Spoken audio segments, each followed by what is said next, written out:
Hello नमस्ते welcome to my YouTube channel. आज मैले तपाईहरुलाई म्याकबुक एयरको अनबक्सिङ गरेर देखाउने छु। यो एप्पलको M1 चिप युज भएको 8GB memory 256GB SSD use भएको एकदमै पावरफुल एप्पलको ल्यापटप हो। सो आज मैले तपाईहरुलाई यो अनबक्सिङ गरेर देखाउने छु हैन। ओके, र अब हामीले यसलाई यस्तो गरेर निकाल्ने छौं।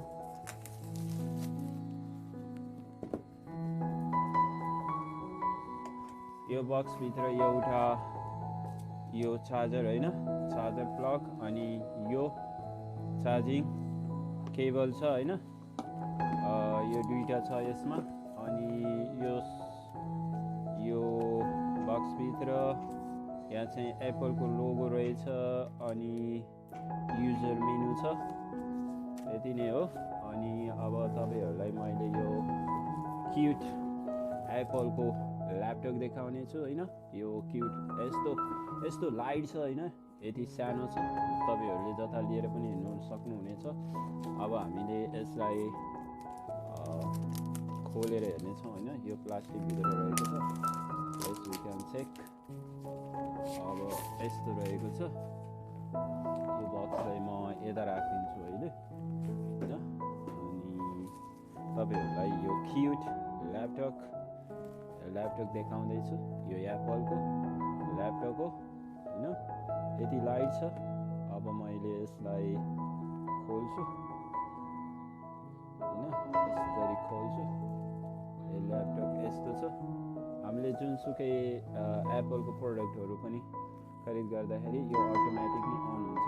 यसलाई यो प्लास्टिक लगाएको छ, यसलाई झिक्दिउँ हैन। यो अन हुँदैछ हेर्नु। अब यस्तो रहेको छ यो ल्यापटप, यस्तो रहेको छ। अनि यो ल्यापटपको अब यहाँ साउन्ड बक्स रहेको छ भने हैन, साउन्डहरु रहेको छ। यो म्याजिक किबोर्ड भयो।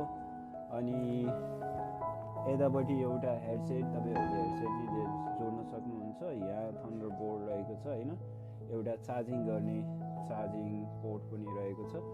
अनि यसको मूल्य चाहिँ नेपालमा 1,50,000 पर्छ, इन्क्लुड भ्याट सहित हैन। एकदमै राम्रो अहिलेको पावरफुल ल्यापटप हो।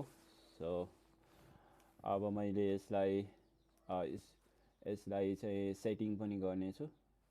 स्टार्ट हुँदैछ।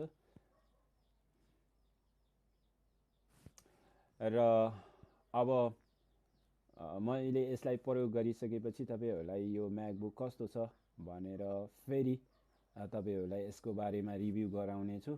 सो तपाईहरुलाई मेरो युट्युब च्यानल मन पर्यो भने लाइक, कमेन्ट, सब्स्क्राइब गर्न नबिर्सनु होला। So thank you for watching.